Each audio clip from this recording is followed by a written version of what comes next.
The presence of 4 Asia-Pacific leaders at the NATO summit this week suggests that Ukraine is not the only major security issue on the agenda of the European North American Defense Alliance.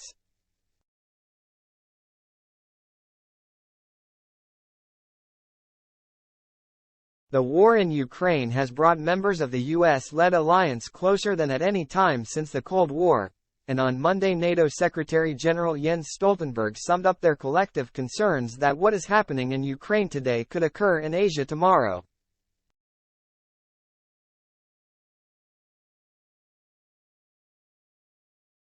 The Chinese government's increasingly coercive behavior abroad and repressive policies at home challenge NATO's security, values, and interests, Stoltenberg wrote on the Foreign Affairs website.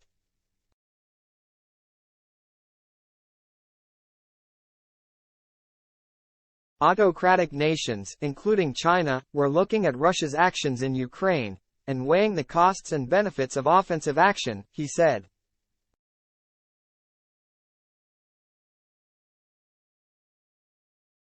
On Tuesday, the US-led alliance underscored these concerns, making several references to China in a strongly worded communiqué issued midway into the two-day summit, in which it said Beijing's stated ambitions posed systemic challenges to Euro-Atlantic security.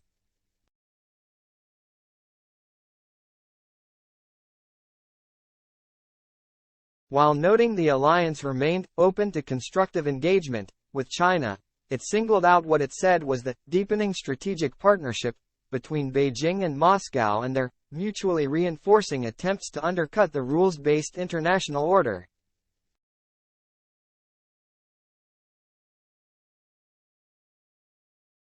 And in language that closely mirrored Stoltenberg's earlier remarks, the leaders' communiqué condemned China's confrontational rhetoric and disinformation.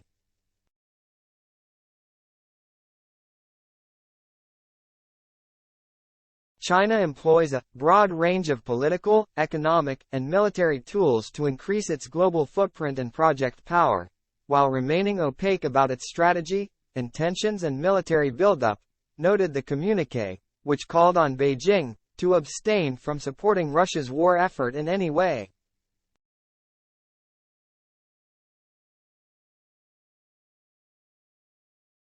While neither Stoltenberg nor the joint communiqué named the island of Taiwan, the self-governing democracy is the most obvious point of comparison with recent events in Europe, given China's ruling Communist Party remains committed to unifying it with the mainland, by force if necessary.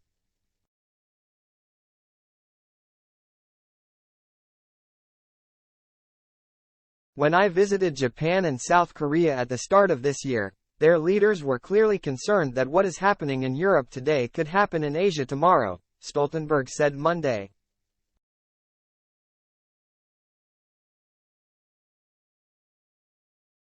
For its part, China says Taiwan is an internal matter and it sees no role for countries in the region, let alone NATO members, to be interfering.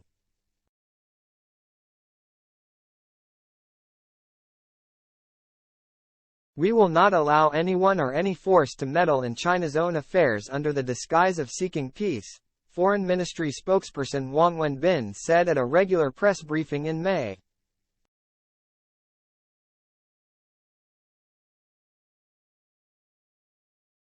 Taiwan's defense ministry noted high numbers of Chinese military aircraft in the skies around the island on Wednesday after the NATO communiqué was issued.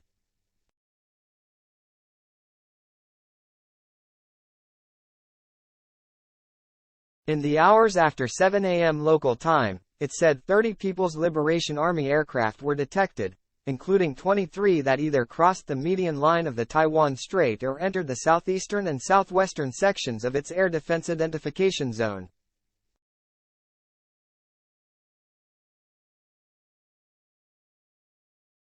That activity followed 32 Chinese warplanes making similar flights as of 6 a.m. local time.